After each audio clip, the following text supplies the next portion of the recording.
Everyone, welcome to our second SPS seminar. Today we're joined with Dr. Geoff Payne from Newcastle University. Well, thank you for inviting me to give a paper in your seminar series. I want to use the opportunity to try to lay down a foundation for some discussion. I want to try to persuade you that we need a new kind of social mobility, a fresh approach to social mobility.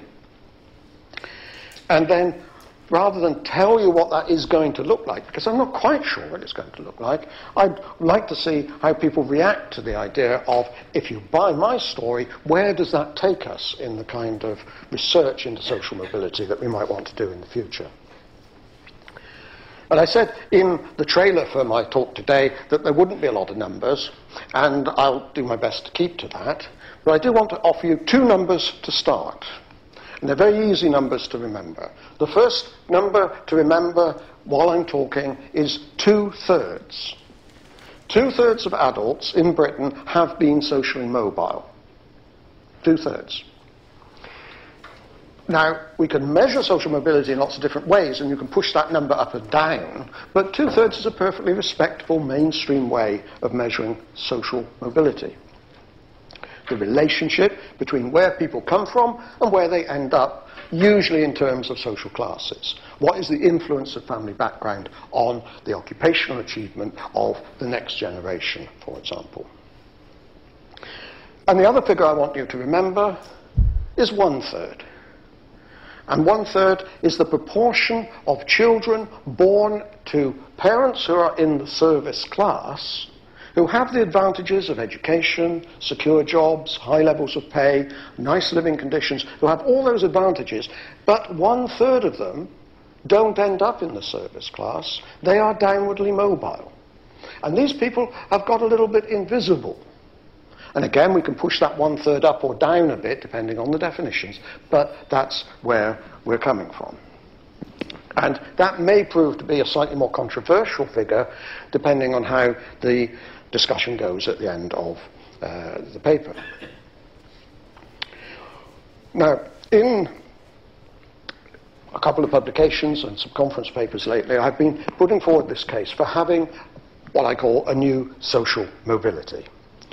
Why do we need one? Well, first of all, we need the old one as well. We need to have a sociology of social mobility because it is such a fundamental process in our society.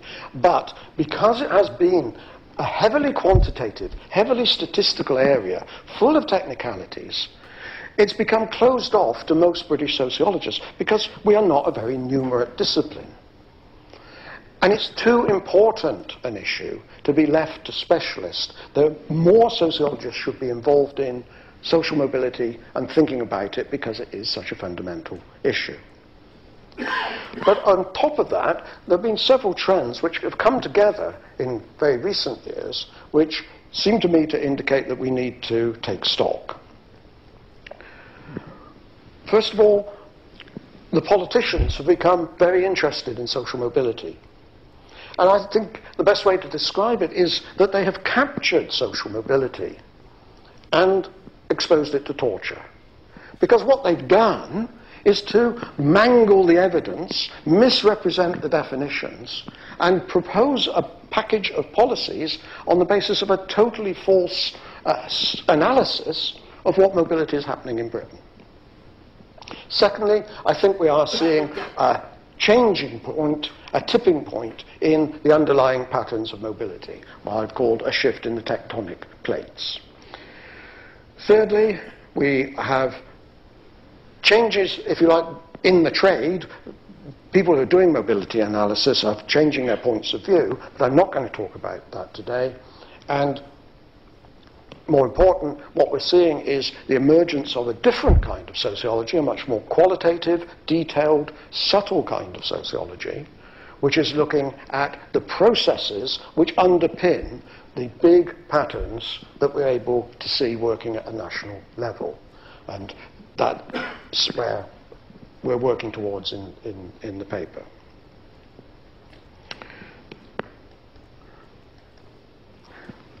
But we do have to be clear what it is we're talking about when we say mobility. We can't just use the word without defining it. So do we mean individuals or families? We're talking about classes or occupations or incomes? Or are we going to use some other characteristic? Are we going to count the numbers of people who are mobile? Or are we going to talk about their relative chances of different groups? Which direction are they socially mobile? Are we going to compare sons and fathers, as the older studies did? Or are we going to compare all children with some combination of both parents? We're going to talk about people moving into social classes or out of social classes, inflow or outflow, different generations or careers, and what time period are we going to cover, and what point in history are we going to talk about.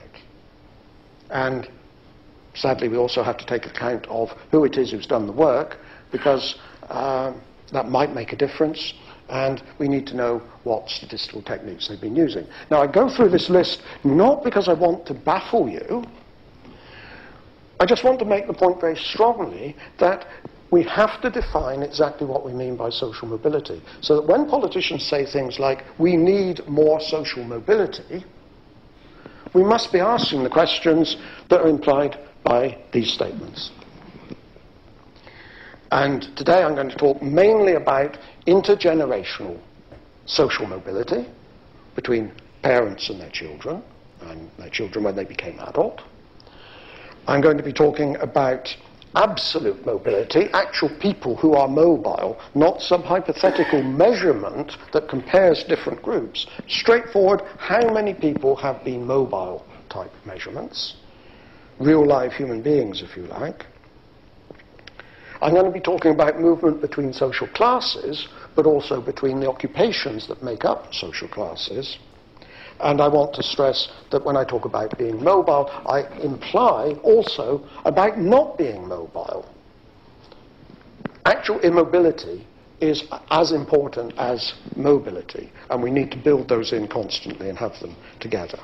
And if at any point I deviate from that particular pattern, well, I'll try to flag it up. Now, let's go back to the first of my 4 trends that I identified, the politicization of social mobility. And let me talk about that a bit. I confess to being a social mobility nerd. I bang on about it all the time.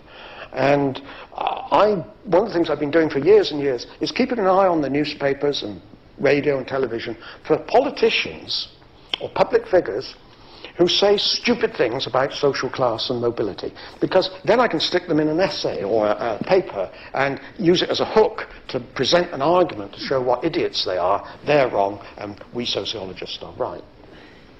Well, yeah, I know I should get out more and get a life, but we all have our limitations.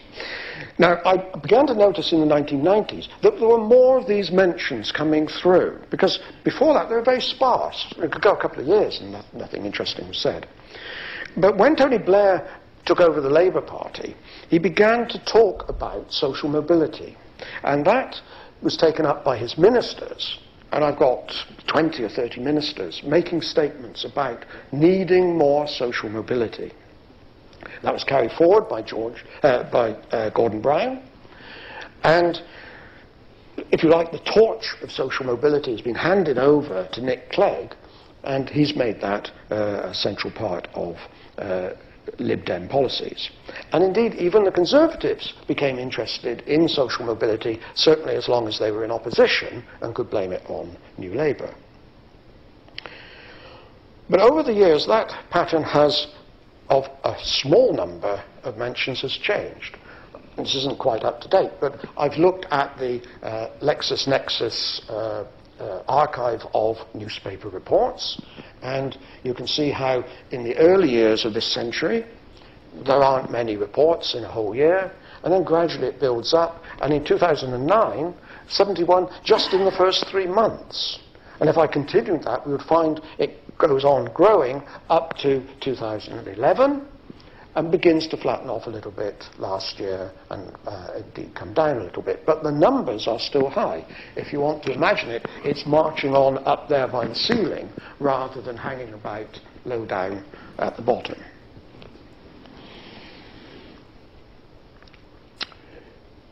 And there really were two phases to this. The early phase was politicians making speeches, and they would get reported. The second phase, which kicks in particularly about 2008, 2009, are the publication of documents addressing social mobility. These are official government documents. And all three political parties have been at it.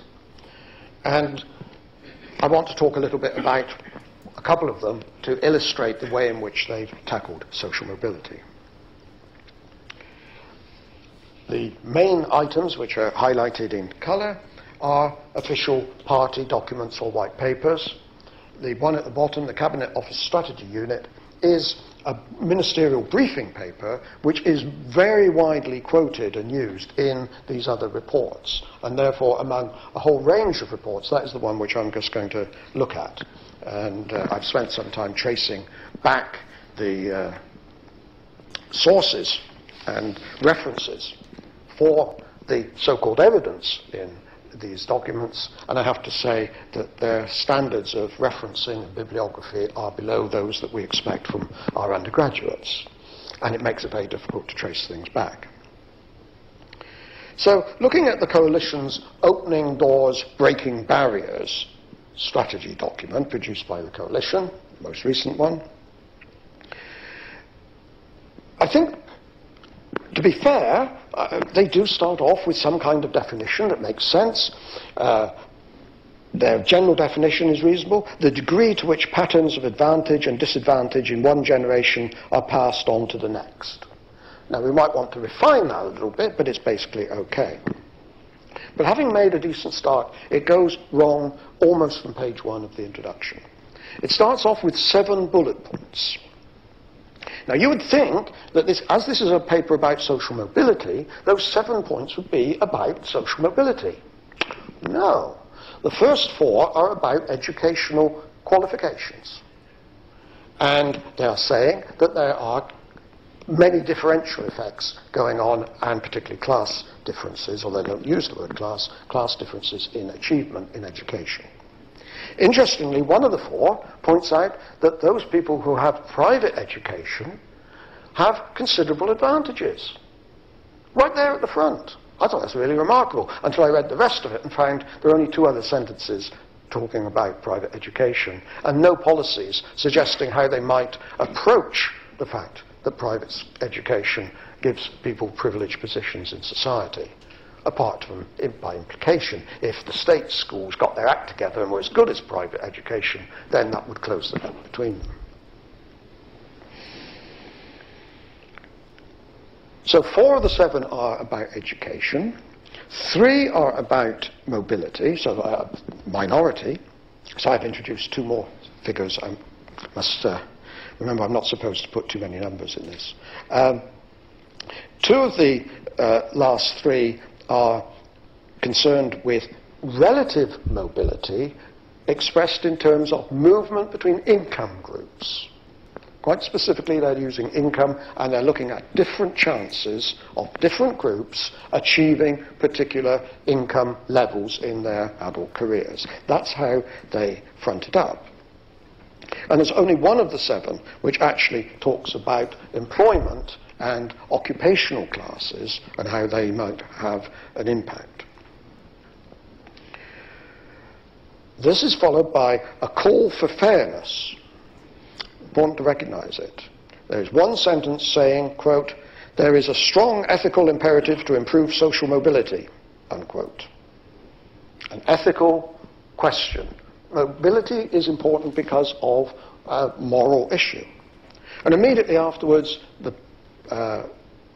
it goes on, quote, "But there is an economic dimension too."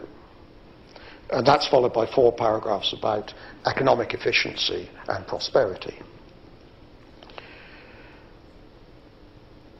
And of course, it doesn't mention anything about downward social mobility.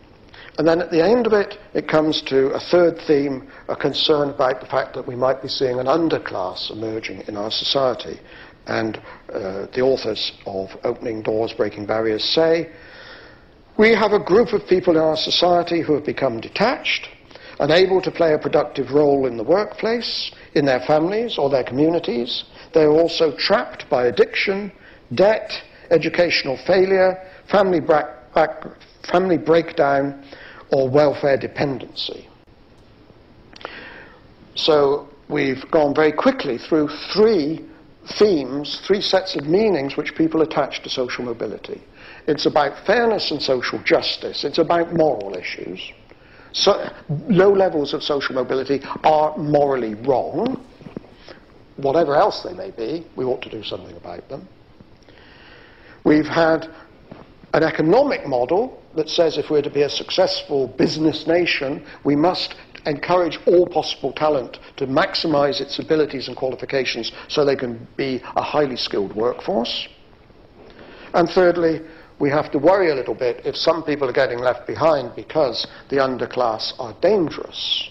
And you only have to think about the way the establishment reacted to the urban riots of 2011 and the speed with which courts could deal with them and the severity of the fines that were imposed on the rioters who were arrested to see how worried the established class is about the potential of a disruptive, dangerous underclass being left behind when the rest of us are socially mobile. So those three themes are very strongly there in the coalition's document, and we would find the same things in the Labour Party's documents, and we can, people like David Blunkett or Alan Milburn have written almost in exactly the same words about the idea of there being an underclass. But having given that framework to the discussion, which is the introduction, the pamphlet goes on with a series of chapters addressing particular types of problem, preceded by a statement that it is going to be, and I quote, a ruthlessly evidence-based approach. Ruthlessly evidence-based approach. And from that point on, I found a reference to only one sociological article on social mobility. The whole of a very big subfield has just been written out of history. Plenty of stuff from economists about income, but issues about social class, as studied intensively, particularly one thinks of John Goldthorpe and his colleagues at Nuffield College, Oxford, a huge amount of work has gone into it.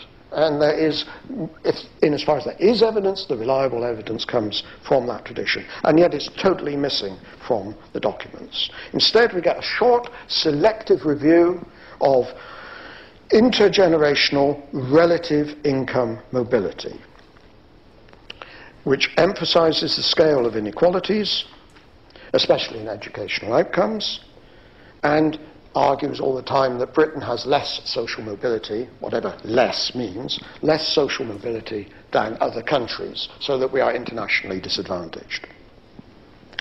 The document promises to support research, to have longitudinal cohort studies so we could monitor things, but it doesn't offer a baseline study so that we could find out in 2011 or 2012 how much social mobility of whatever kinds was actually happening. There is no starting point to measure the effectiveness of the policies which these documents propose as ways of tackling the supposed low social mobility. Equally, as you might expect, awkward issues like gender, ethnicity, health hardly get a mention. 2 pages actually deal with any issues of that kind. And all the way through, the definitional details keep being hidden or changed so that it's extremely difficult to follow them. Now, it's one thing to have poor measurement of social mobility. Another thing to be selective about the evidence. Neither is good research practice. But it is entirely a worse crime to make up new definitions of your own and then to quote other people's work with different definitions of what they mean by social mobility as if they supported your definitions. That is carrying dishonesty to a new level. And that characteristic applies in all of the documents that I've shown. And here, if it chooses to come up in a moment, because I think it's going to be a bit slow, here are some definitions of how politicians and sociologists talk about social mobility. Sociologists define absolute social mobility as the proportions of individuals found in different classes, upwards and downwards. The documents from the politicians talk about each successive generation gaining better jobs, changes in the class structure or average incomes. And if we look at relative mobility, we're comparing different groups' chances of starting somewhere and going somewhere. But the politicians say everybody has the chance to achieve their potential and gain better jobs, no matter what their background is. So I've carefully taken definitions of social mobility from people other than myself. It's not just me who has these ideas. Geoff and Mills are stressing that this is the measurement of individuals, and you have to look at upward and downward movement. What the politicians have is this idea somehow that in each generation there are going to be more better jobs, or that the class structure in some way is going to change, or the average incomes of a society are going to improve. Well, if everybody's income moves up, it doesn't alter the social mobility. Everyone in relative terms is still exactly the same advantage and disadvantage as they were before. It's just there's a bit more money to go round. I don't think that's what we should count as social mobility. Another way of looking at this is diagrammatically, and here is one of several diagrams taken from this one is from Getting On, Getting Ahead, the briefing document. And at the bottom it says, this is a relative measure of social mobility. No, it's not. It's a diagram showing, on the left, one occupational distribution or class distribution or income distribution, and on the right-hand side, a different one at a later point in time. And in that later point in time, there are more higher quality jobs. Well, fair enough. But then this line, the angled line and the bottom line, full range of opportunities open to all, regardless of social background. Well, I can't see the connection between the two. Because we know there is solid evidence from the Nuffield Mobility Study that when you increase the good jobs, when you increase the size of the service class, those jobs get shared out. They don't go to people at the bottom. Some of them go to people at the top who otherwise might have been displaced and been downwardly mobile. And of course, as you get a new generation of educated women coming onto the labour market, they too begin to compete for what previously were male occupations. So,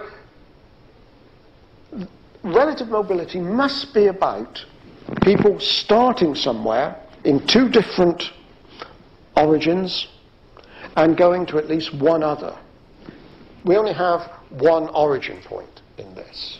And the idea that simply in a one-to-one way we create a better job, and down here we've got someone from the lower classes, they'll immediately plug in, and we get another better job, and here's another one that can plug in. The world doesn't work like that. It's a completely specious argument. And what this diagram, if it shows anything, is showing upward social mobility. Where is the line showing downward social mobility? Why are those people who are unsuccessful in life not being shown in the diagrams? So we have a pattern of misrepresentation that runs through all the documents. Start from this unquestioned acceptance, the basic idea that social mobility rates are low and that rates are actually decreasing. They mangle the research terms and the data so that they distort reality. They focus on, a perfectly fair thing to focus on, the rescue of those most disadvantaged. But they don't think about the social mobility that is implied for everybody else. And you can't take one part of the population and deal with it in isolation. And so they ignore the real processes of social mobility and assume without evidence that there is masses of untapped talent that somehow can be mobilized. We might have to come back to that particular point.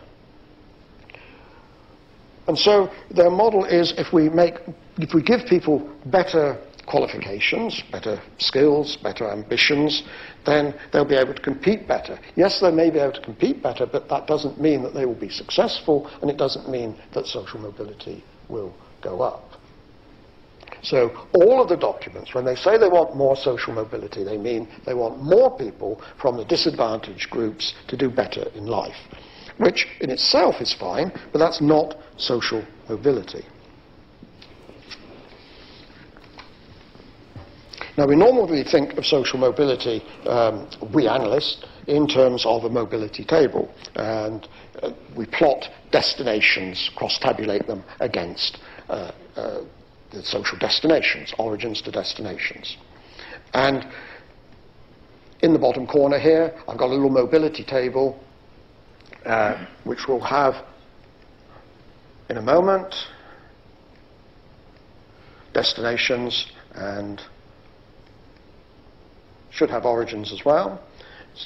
And what I'm trying to show is that parts of the mobility pattern have different levels of mobility. You have some parts which have low mobility, here's origins coming in, and some have higher mobility, and some have very low mobility.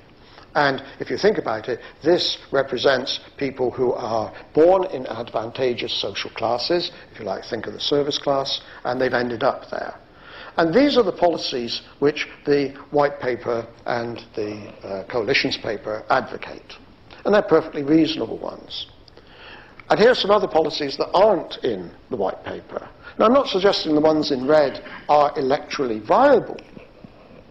But if you want to change rates of social mobility, you have to do something about the rates of low mobility in this sector, the ability of the service class to recruit for itself, and particularly the upper reaches of society, if we think in terms of elites. We have to diminish mobility here and increase mobility there by displacing people downward, so we can make space for the people who are trapped at the bottom, born in the lowest class and currently in the lowest class, to make space for them to be upwardly mobile. And the policies which are being advocated by the politicians on the basis of their understanding of mobility, or misunderstanding, you can see are likely to impinge most on these two areas. They hope to reduce this and increase that. The policies, much more radical policies here, which make it difficult for parents to hand on their advantage to their children, assuming we want that as a feature of our society, are designed to impinge much more on the low rates of mobility at the top and open them up so that these people can indeed move across.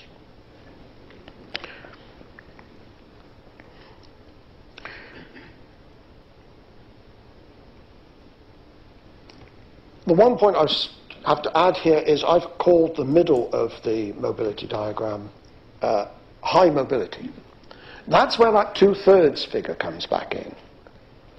Overall, 2/3 of the people in this country have been socially mobile. Their mobility is not around the edges, but is very much focused in the center of the mobility table.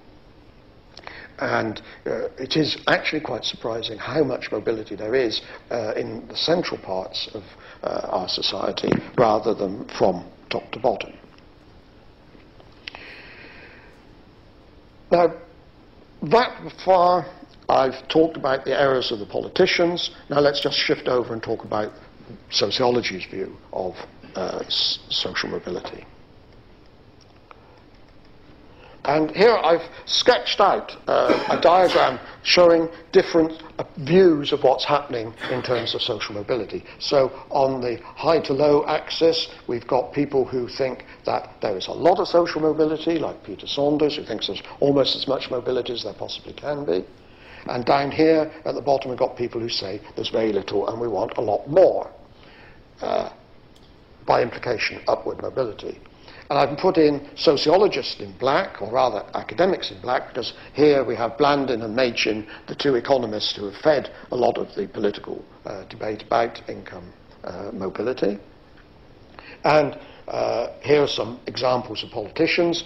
The real difference about whether they say there is a long-term decrease in mobility or a more recent decrease probably depends more on their political party. In opposition, the Conservatives were able to blame the Labour administration for the fact that there appeared to be a decrease in social mobility.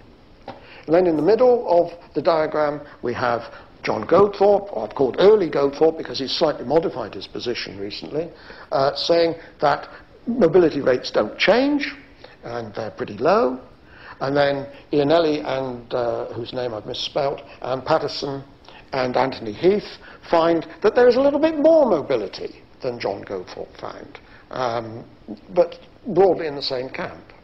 And then on the right-hand side, people who say there is a fair amount of mobility and it's been going on a heck of a long time. We've got historical studies by Lambert and Co. and Miles, and more recently the suggestion that there is more mobility around coming from Young, Lee and Fiona Devine's work. And I've stuck myself in there because I would have put myself in that sort of camp. What I now believe is happening is that there has been a long-term increase in social mobility, that mobility rates are relatively high, but we have entered a phase in which social mobility rates have changed downwards. There has been a recent decrease. So I'm kind of edging my way to a different position on this map of the differences between sociologists. Now, how can we expect the politicians to have a clear picture if, as apparent experts in social mobility, we disagree amongst ourselves? Well, it comes back to the old question, how do you define it, how do you measure it? And it's extremely difficult to get a clear picture of social mobility, to build changes over time, to compare different mobility studies, because the definitions are so inconsistent. And although the definitional approaches have improved, for instance, shifting from just looking at fathers as the indicator of background to taking account of mothers, very good step, but you can no longer compare the older studies directly with the newer studies because you've changed the rules. So we have to expect a lack of agreement. And what makes it worse is that social mobility does change, but it changes very slowly and by small amounts. The sorts of amounts which in other fields we might well not pay very much attention to. It could be simply that it's a question of sampling errors. Very small changes. And if you're dealing with small changes, then the definitional issues, the operationalization of the research, is even more important, because a tiny change in definition will change this very small percentage, which makes it doubly difficult.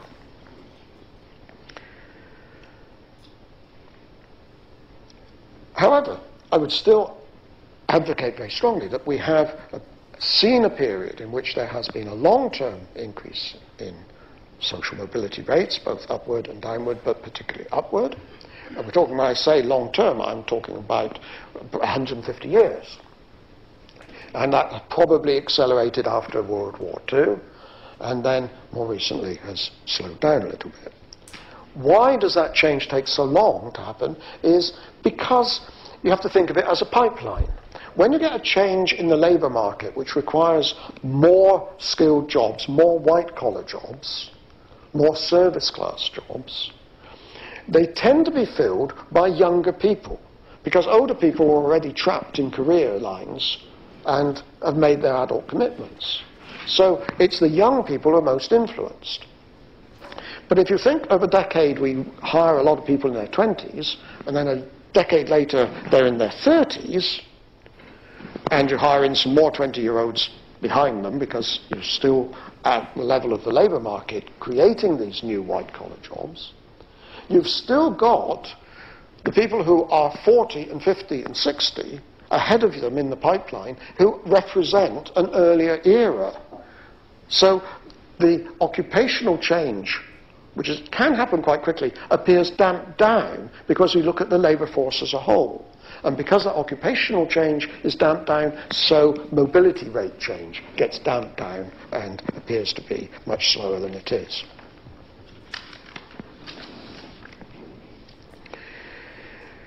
As they say, galloping on, I want to talk about these structures of employment and the effect they have on social mobility. And in this graph, we have 3 lines. Let's talk first of all about the male graph, which shows the percentage of males who are in the service class over a long period. And you'll see, most obviously, that there are a couple of change points, and those are associated with changes in the definition of what constitutes the service class. And it took a long time to assemble this from ONS data, and I have actually streamlined the curve. There are plenty of tweaks and bulges there, but to make it simple, I've given the main line. And so what we see is, from the 1960s, a larger proportion of males are in the service class because the service class is growing. It continues to grow in the next period, apparently at a slower rate, although that may just be simply to do with which jobs are being classified as service class in the particular aspects of social trends. It goes on up, and then it goes on again. So we have a pattern which is quite strong. And the expansion of opportunities in the service class does help to increase upward social mobility, as well as the ability of the children of the service class to stay where they are. Then if we look at the female line, you can see that in the first part of it, it is basically a similar profile. And the gender gap remains more or less constant until we come to here. And at the point where the expansion among men of the service class begins to flatten off again, and there is some evidence that it is not increased very much in the last decade. For women, there were more opportunities in the service class. And remember, I'm not talking about mobility, I'm talking about the availability of the jobs that have to be there for mobility to take place. So, the gender gap begins to close some. Still there, and of course we must remember these are approximations, and nothing magical about the numbers. Now finally, and perhaps most interestingly, is the dotted and dashed line here. It's very difficult to say what social classes fathers are in as a whole. We know for the population as a whole that fathers are a particular age group. They're that bit older than everybody else.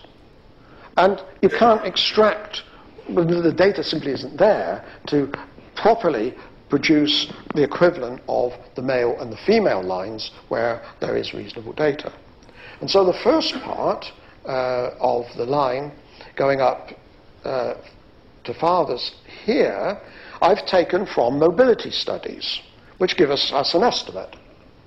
And you'll see that the male expansion, that's of the population as a whole, including the sons, expands more rapidly than for the older generation, the fathers.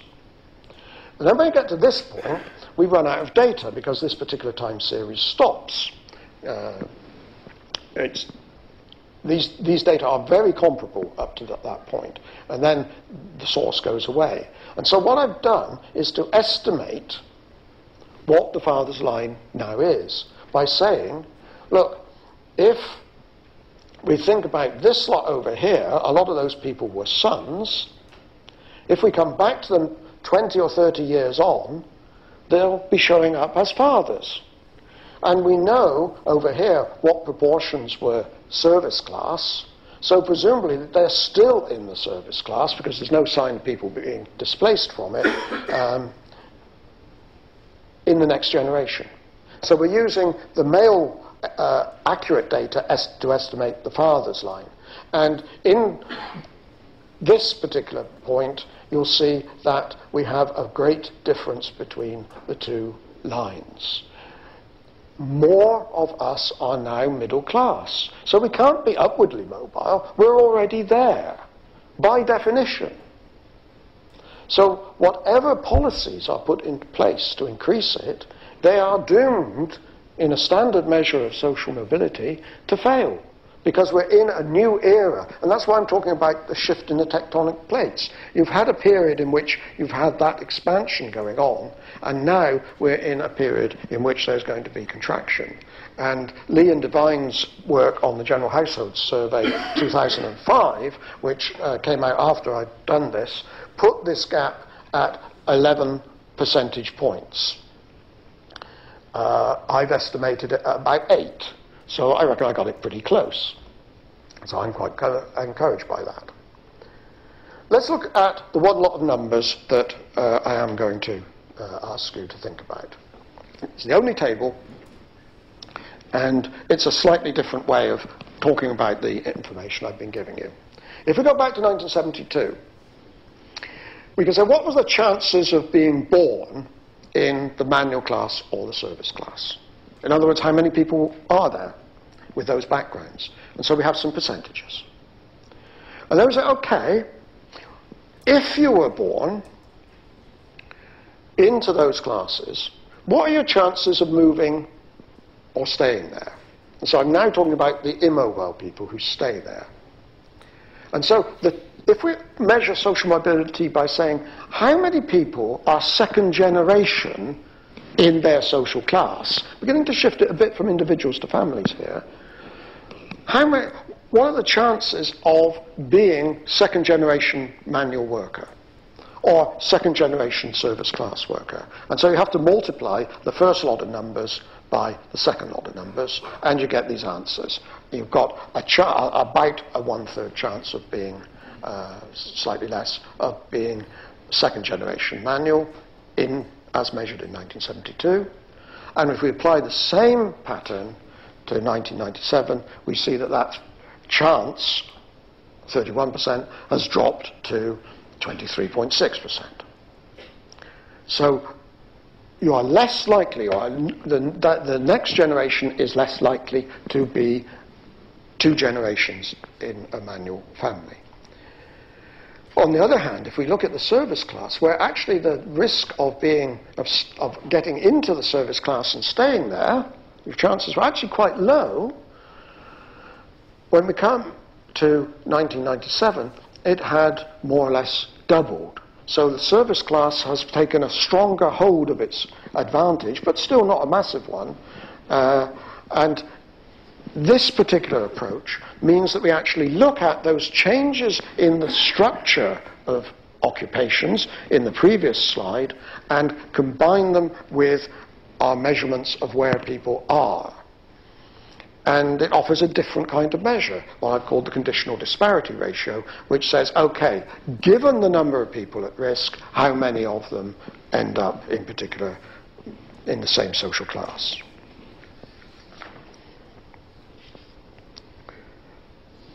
And I think one would have to say, if you do use that measurement, then we come back to a rather more optimistic kind of noise.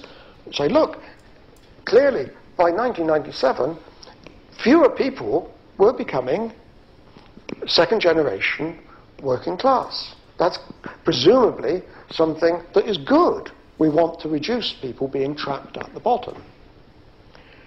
We might be less optimistic about the service class. So what we're getting is an era in which the two classes at the extremes of the social scale are changing. You've got a smaller group which is actually still suffering in terms of their relative chances, pretty much the same. In 1972, that if you were born in the working class, you had a 57.3 chance of staying there, and it's still 57%, which means, although the structures of opportunity change, the processes which select people to be mobile if you like, the other half of the mobility question, is still working at pretty much the same level. And we don't see much change either for the service class. So what do I mean by a new social mobility which gets away from the politicians' views, which takes account of this tectonic shift in the patterns of mobility that nobody can do much about? A new social mobility, it has to go beyond what is essentially so far a structural account of social mobility, one which emphasizes systems and emphasizes the material disadvantages of social class. Those are still important things, terribly important, but we've got to add to them. We've got to try to move beyond that. And there has emerged a new qualitative sociology, using softer, more subtle methods, more detailed methods of exploring some of these processes that lie behind these numbers.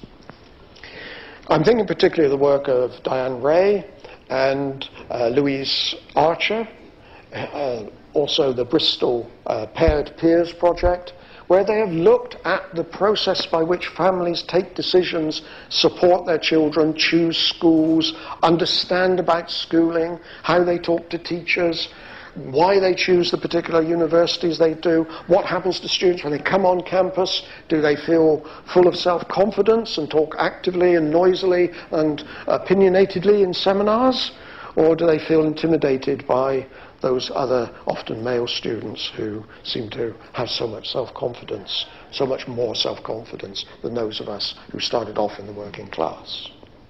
So a whole series of little studies which together are building up a picture of the process, not the outcomes, the process, not the structure, but the interactions, the senses of identity, the way in which we build and communicate these ideas. And that is that I want to see a bridge built between the older structural stuff and the newer process stuff. And in particular, Ray has brought in an elaboration of Pierre Bourdieu's ideas of capitals, habitus, field, and shown how we're able to make more sense of stratification in terms of gender, ethnicity, as well as class. It is a much more sophisticated model, and this is something which we really need to build on. I'm not going to say any more.